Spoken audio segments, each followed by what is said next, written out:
রাজুকে আবেদন না করে ক্ষমতাচ্যুত প্রধানমন্ত্রী শেখ হাসিনার কাছে আবদার করে প্লট নিয়েছেন তার মেয়ে সাইমা ওয়াজেদ পুতুল। শেখ হাসিনার মেয়ে সাইমা ওয়াজেদ পুতুল অসৎ উদ্দেশ্যে নিজ পরিবারের অন্যান্য সদস্যদের মালিকানায় ঢাকা শহরে রাজুকে এখতিয়ারাধীন এলাকায় বাড়ি বা ফ্ল্যাট বা আবাসন সুবিধা থাকার পরও তা হলফনামায় গোপন করে পূর্বাচল নতুন শহর আবাসন প্রকল্পে প্লট নেন। প্রতিবেদনটিতে উল্লেখ করা হয়, প্লট বরাদ্দ সংক্রান্ত আইন, বিধি ও নীতিমালা এবং আইনানুগ পদ্ধতি লঙ্ঘন করে শেখ হাসিনাকে অবৈধভাবে প্রভাবিত করে রাজুকে কোনো আবেদন না করে মায়ের কাছে আবদারপূর্বক আবেদন পেশ করেন পুতুল। এরপর পূর্বাচল নতুন শহর প্রকল্পে 10 কাঠার প্লট বরাদ্দ নেন সাইমা ওয়াজেদ পুতুল।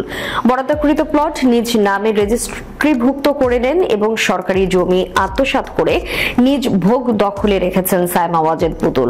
শেখ হাসিনা প্রধানমন্ত্রী হয়ে বিশেষ ক্ষমতা বলে তার প্রত্যক্ষ প্রভাব ও সহযোগিতায় সাইমা ওয়াজেদ পুতুলের অনুকূলে প্লট বরাদ্দের ক্ষেত্রে আইন লঙ্ঘন করেন।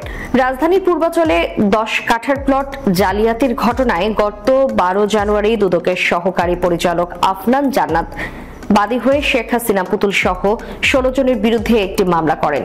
মামলাটি তদন্ত শেষে গত 10 মার্চ তদন্তপ্রাপ্ত আরো 2 আসামি সহ শেখ হাসিনা পুতুল সহ 18 জনের বিরুদ্ধে আদালতে চার্জশিট দাখিল করেন মামলার তদন্তকারী কর্মকর্তা দুদকের সহকারী পরিচালক আফনান জান্নাতকে। চার্জশিটে সাক্ষী করা হয়েছে 16 জনকে।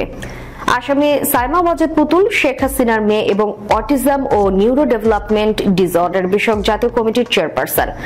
সাইমা ওয়াজেদ পুতুল অসৎ উদ্দেশ্যে নিজ পরিবারের অন্যান্য সদস্যদের মালিকানায় ঢাকা শহরে রাজুকের এখতিয়ারাধীন এলাকায় বাড়ি বা ফ্ল্যাট বা আবাসন সুবিধা থাকার পরও তা হলফনামায় গোপন করে পূর্বাচল নতুন শহর আবাসন প্রকল্পে প্লট বরাদ্দ সংক্রান্ত আইন, বিধি ও নীতিমালা ও আইনানুগ পদ্ধতি লঙ্ঘনপূর্বক মাকে অবৈধভাবে প্রভাবিত করে রাজুকে কোনো আবেদন না করে আবদার করে আবেদন পেশ করেন পুতুল।